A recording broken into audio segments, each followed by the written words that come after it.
Jubilee hills సంబంధించినటువంటి ఉప ఎన్నికల కౌంటింగ్ కొనసాగుతోంది. ఇప్పటి వరకు 7 రౌండ్లు అనధికారికంగా పూర్తయ్యాయి. మొత్తం 10 రౌండ్లలో 7 రౌండ్లు పూర్తయ్యేసరికి కాంగ్రెస్ పార్టీ అభ్యర్థి నవీన్ యాదవ్ 20,000 ఓట్ల మెజారిటీతో ముందుకు సాగుతా ఉన్నారు. గెలుపు దిశగా ప్రయాణిస్తా ఉన్నారు. అయితే ఈసీ అధికారికంగా ఇప్పటి వరకు కేవలం 5 రౌండ్లకు సంబంధించినటువంటి ఫలితాలను మాత్రమే ఇచ్చింది. 5వ రౌండ్ ఫలితం ఇప్పుడే ఈసీ అధికారికంగా విడుదల చేసింది.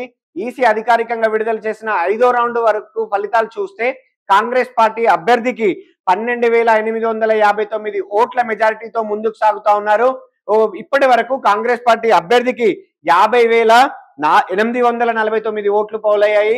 బీఆర్ఎస్ పార్టీ అభ్యర్థికి 37,990 ఓట్లు అయితే బీజేపీ అభ్యర్థికి కేవలం 8,569 ఓట్లు పోలయ్యాయి. అంటే ఓవరాల్ గా 5వ రౌండ్ పూర్తయ్యేసరికి కాంగ్రెస్ పార్టీ అభ్యర్థికి 12,859 ఓట్ల మెజారిటీ వచ్చింది. ఇది అధికారికంగా ఈసీ ప్రకటన విడుదల చేసింది, వెబ్సైట్ లోను కూడా పెట్టింది.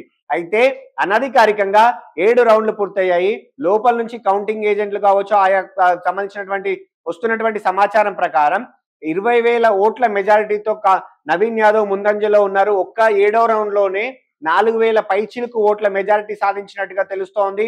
ఇక మరో 3 రౌండ్లు మాత్రమే మిగిలిన్నాయి. ఈ 3 రౌండ్లలో ఏకపక్షంగా బీఆర్ఎస్ పార్టీకి ఓట్లు పడితే తప్ప బీఆర్ఎస్ పార్టీ ఈ జూబ్లీ హిల్స్ ఉప ఎన్నికలు గెలిచే పరిస్థితి లేదు. ఓటమి అంగీకరించినటువంటి బీజేపీ అభ్యర్థి దీపక్ రెడ్డి ఓటింగ్ కేంద్రం నుంచి 6వ రౌండ్ కౌంటింగ్ పూర్తయ్యేసరికి వెళ్ళిపోవడం జరిగింది. సో ఇప్పుడు మొత్తంగా అయితే ఇంకా మరో 3 రౌండ్లు పూర్తి చేయాల్సి ఉంది కౌంటింగ్. అధికారికంగా మాత్రం 5వ రౌండ్ కు సంబంధించినటువంటి ఫలితాలు మాత్రమే ఈసీ విడుదల చేసింది. మరో 2 రౌండ్లకు సంబంధించినటువంటి ఫలితాలు రావాల్సి ఉంది. ప్రస్తుతం 8వ రౌండ్ కౌంటింగ్ అయితే కొనసాగుతా ఉంది.